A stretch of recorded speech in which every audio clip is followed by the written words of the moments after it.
whole weeks. It takes a lot of patience to grow mangoes.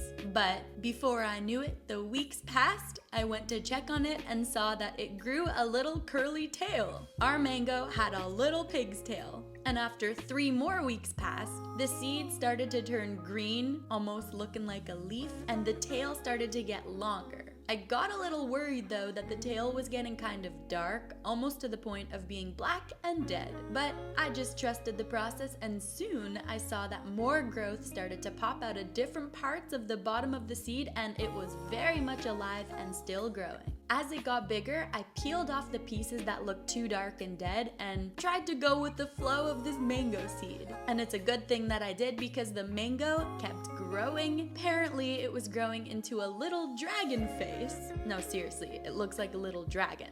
But while that continued to grow, I did start to get slightly nervous that it would die. I wasn't sure what was gonna happen, so I decided to get another mango and grow a second seed just in case something happened to this one. We needed options, and I really wanted it to turn into this mango tree right here eventually. So I cut mango number 2 open, removed all the fruit, and when I got the pit in my hands, my favorite part came. No, not the bath this time. I found the opening in the husk and ripped it open to reveal the inner seed. Cut the umbilical cord, if you know what I mean, and then finally our seed was ready to germinate. I thought the saran wrap worked pretty well last time, so this time I decided to wrap it again in a piece of damp saran wrap, and I left it for 4 weeks. When I went to check on it, our mango had a long tail growing out the bum, and as the weeks continued to pass, I continued to check on it, and the seed started to turn green, which is what eventually turns into leaves of the plant. But the tail was turning dark in color again, like the last mango, and I was really hoping more growth would happen anyway, because I saw this little thing poking out of the middle of the seed, and to my surprise, it did, because in just a few more weeks, the seed started to look like this, growing little shoots out of the little stem, and I was really excited. Mangoes are a tropical fruit, so to grow them in Canada is actually really difficult because they are very prone to dying very quickly. I really wasn't sure what would happen with this mango, so I just left it in the saran wrap, germinating for another 4 weeks. And when I went to check on it, we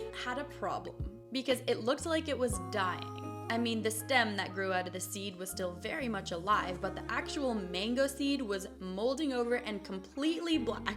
So I took matters into my own hands and decided that if we don't plant this in soil now, it will definitely not live to grow more mangoes in my backyard. So I planted it in soil, and the only thing that I could